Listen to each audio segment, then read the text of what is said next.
सर्वमंगल मांगल्ये शिवे सर्वार्थ साधिके शरण्ये त्र्यंबके गौरी नारायणी नमोस्तुते। नमस्कार मंडळी, मी शुभांगी। आज आहे संकष्टी, रविवार संकष्टी सगळं एकत्र चालून आल्यामुळे मी आज एकदम भन्नाट असा मेनू बनवलेला आहे। पूर्ण स्वयंपाक तुम्हाला दाखवते मी आज उपवास सोडण्यासाठी काय काय पदार्थ बनवलेले आहेत ते। सर्वप्रथम ना मी पहिला जे मी सगळी तयारी करून घेतलेली आहे ते तुम्हाला दाखवते। आणि खास म्हणजे माझ्या लेकीचा आवडता पापड आणि माझा आवडता पापड तो म्हणजे मसाले उडदाचा पापड। तर तो ना सगळ्यांनाच आवडतो, तसा तुम्हाला पण आवडतो का कमेंट करून सांगा। तर सुरुवात करूया आपण महत्त्वाच्या भाजीपासून। आज मी मार्केटमधून ताज्या भाज्या घेऊन आलेले आहे, लगेचच करते। तर इकडे ना भाजीसाठी तेल ठेवलं होतं, पण त्याच्या अगोदरच पापड तळून घेते, उडदाचे पापड, कारण की आपल्याला पूर्ण डिश बनवून घ्यायची आहे।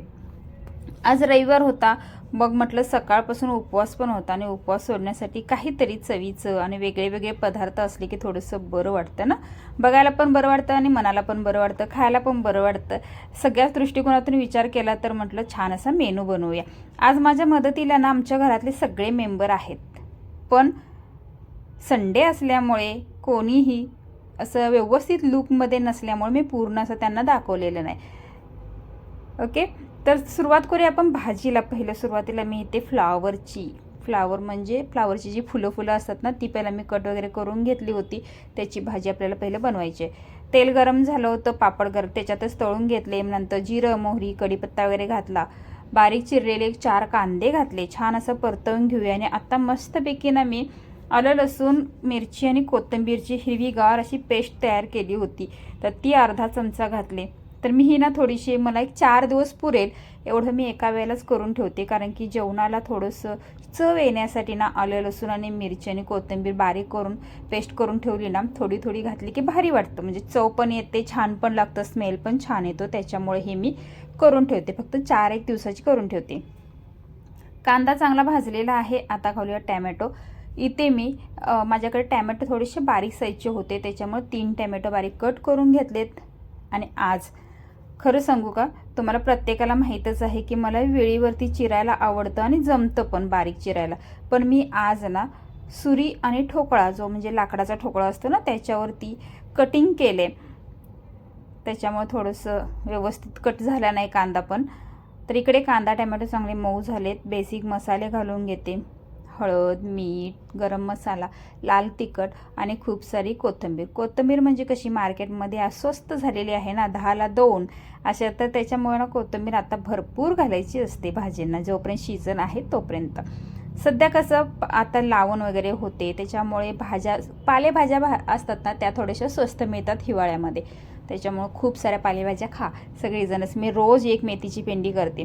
तर हेकडे ना स्वच्छ फ्लावर वगैरे धुवून ठेवला होता मी ऑलरेडी, तर सगळा तो टाकून घेतला, छान असं मिक्स करून घेऊया। आणि फ्लावरची भाजी ही पूर्णपणे आपल्याला वाफेवरती शिजवून घ्यायची आहे। मी तर पाण्याचा यूज करणार नाही आहे, त्याच्यामुळे एक 10 ते 15 मिनटं बारीक गॅसवरती आपल्याला छान असं झाकण ठेवून भाजी शिजवून घ्यायची आहे। मी दुसऱ्या गॅसवरती भाजी ठेवून दिली आणि आता इथे ना मी मेथीची भाजी फोडणी मारते। त्याच्यासाठी मी घेतले तिथं 3 ते 4 अशा हिरव्या मिरच्या, खूप सारा ठेचून घेतलेला लसूण, आणि मी ना पालेभाजी जेव्हा करते ना तर त्याला मी आवर्जून हळद ही घालते। बरेच जण हळद वापरत नाहीत पालेभाजीना, पण मी वापरते। इकडं लसूण वगैरे छान असं भाजलं आहे, त्याच्यामध्ये थोडंसं मीठ घालूया, म्हणजे चवीनुसार थोडीशी हळद घालूया आणि थोडंसं एक पुन्हा एकदा मिक्स करून आपल्याला ही सगळी मेथी जी आहे ना ती घालून घ्यायची आहे। भाजी एक महत्त्वाची टिप्स तुम्हाला सांगू का, जेव्हा आपण मेथीची भाजी किंवा कोणतीही पालेभाजी बनवतो ना, तेव्हा ती थोडीशी काळपट झाल्यासारखी दिसते, तर ते न होण्यासाठी एक मी उपाय तुम्हाला सांगते। जेव्हा आपण पालेभाजी फोडणी घालतो तेव्हा ना मोठा गॅस करूनच फोडणी पण घाला, पूर्ण शिजू पण द्या, ह्याला का पाणी वगैरे घालायची गरज नसते। एक 5च मिनिटांमध्ये भाजी शिजते आणि काळी अजिबात दिसत नाही, हिरवीगार अशी दिसते। भाजी झालेली आहे। आता आपण बनवणार आहोत गोड पदार्थ, तो म्हणजे थोडासा शिरा बनवणार आहोत। मी इथं ना डालडा आणि थोडंसं तेल असं मिक्समध्ये गॅसवरती ठेवलं होतं गरम करायला, छान गरम झालं आणि व्हिडिओच्या नादामध्ये थोडासा माझा रवा जो आहे तो करपला। रवा चांगला भाजल्यानंतर पाणी घालणार आहे, थोडंसंच बनवणार आहे त्याच्यामुळं 1-1.5 ग्लास पाणी घातलं. पूर्ण पाणी आटू दिल्यानंतर शिजल्यानंतर रवा चांगला साखर घालायची आहे. ज्या वाटीनं आपण रवा घेतलेला असतो त्याच वाटीनं आपल्याला साखर घ्यायची आहे, म्हणजे परफेक्ट माप होतं, जास्त गोड होत नाही, जास्त सपक होत नाहीत. तर इकडे आपला शिरा पण छान पद्धतीनं झालेला आहे. आत्ता ह्याला मी 5 मिनिटांना असं झाकून ठेवते आणि आपल्याला लाटायच्यात आता चपाती. तर इकडे मी कुकर बाजूला लावून घेतला आहे आणि एकीकडे तवा ठेवला आहे. तर इथे चपाती पण पटकन करून घेते. माझं थोडंसं आज धावपळ पण होते, मला वेळेत सगळं आवरायचं होतं, त्याच्यामुळे ना माझी थोडीशी चपाती ना करपली.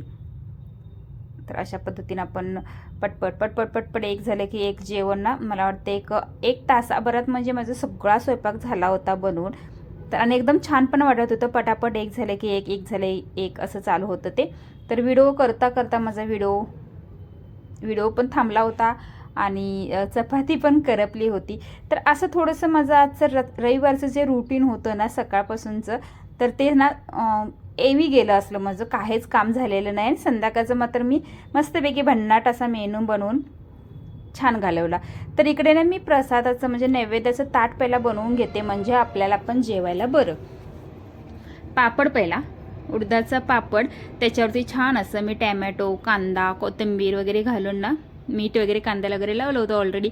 तर तो पापड पहिला ठेवून दिला. थोडंसं लोणचं, डाळ, कढी, आपण बनवलेली मेथीची भाजी. नैवेद्याचं ताट ना एकदम आपण जसं जेवतो ना तसं जे काही बनवलेलं असतं आपण ते सगळं काही मी घालून ना पहिल्या देवबाप्पांना नैवेद्य दाखवून घेते. तर अशा पद्धतीने मी सगळाचा मेनू बनवलेला आहे.